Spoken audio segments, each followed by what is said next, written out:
The collapse of a civilization is not just the replacement of rulers or institutions with new rulers and new institutions. It is the destruction of a whole way of life and the painful and sometimes pathetic attempts of rebuilding amid the ruins. Is that where America is headed? I believe it is. Close quote. Now, whatever troubles we have, it's still the richest, most powerful nation in the world. We're still fundamentally at peace. Some soldiers in Iraq, some soldiers in Afghanistan, some in Germany, some in South Korea, but relatively small wars by historical standards in Afghanistan and Iraq. How can you say such a thing? Well, that description would also fit the United States on December 6, 1941. So it's like the argument that was used when I used to question whether Social Security was fiscally sound. And I said, Social Security has never missed a payment. It's never been a day late or a dollar short. I said, that's always true right up to the moment of collapse. Again, from Dismantling America. While the Obama administration is not the root cause of the ominous dangers that face this country at home and abroad, it is the embodiment, the personification, and the culmination of dangerous trends that began decades ago. How does the President of the United States embody dangerous trends? How do you see this man? Oh my gosh. I see him as someone who all his life has been associated with and part of a group of people who fundamentally don't believe in the principles of this country. Not only people, the most obvious example obviously is Jeremiah Wright. People like Bill Ayers, whom he's tried to disavow. But people who fundamentally think that we're on the wrong track, we have the wrong principles, and we need to be changed, whether we want to be or not. Tom, you mentioned Jeremiah Wright, his pastor at a church in Chicago. You mentioned Bill Ayers, who was a former member of the Weather Underground. The Weather Underground, exactly. What about his formation, his intellectual formation at Columbia, Harvard Law School? Well, as he himself says, he always sought out the most radical people. He worked as a community organizer. I don't think most people stop and think, what does a community organizer do? He doesn't organize a community. It's not bake sales. Huh? It's not bake sales he's organizing. No, he's not telling people in the community how to shop better and stuff like that. He is mobilizing all the resentments, organizing them in order to put them into a battle to get what they want from other people.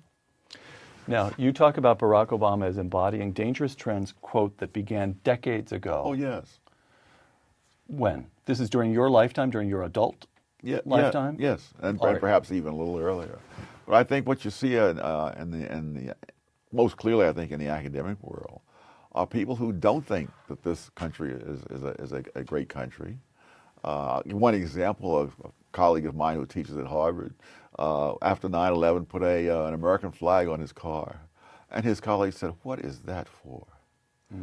When I visited Berkeley in the aftermath of 9/11, when there were flags everywhere, I did not see one flag on the Berkeley campus on any of those expensive houses.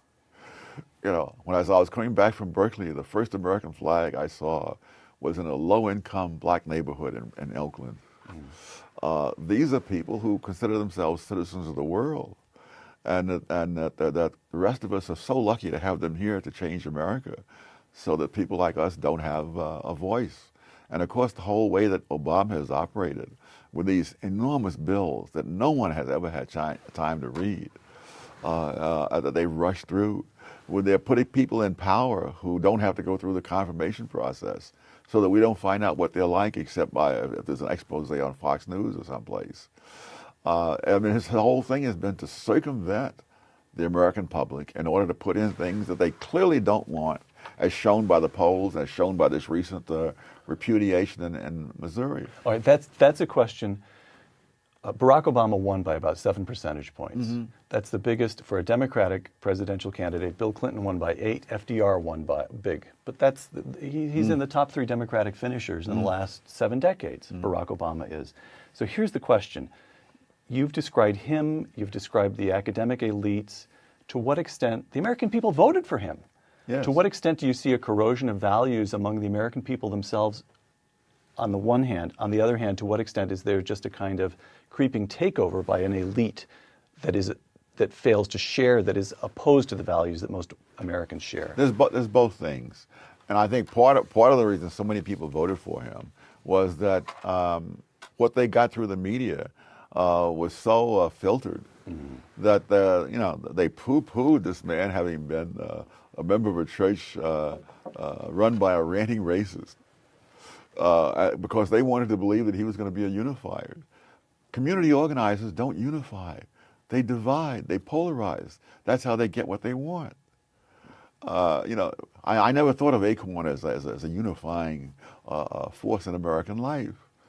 And this man is not. But of course, if they don't know that, then of course they may vote for him.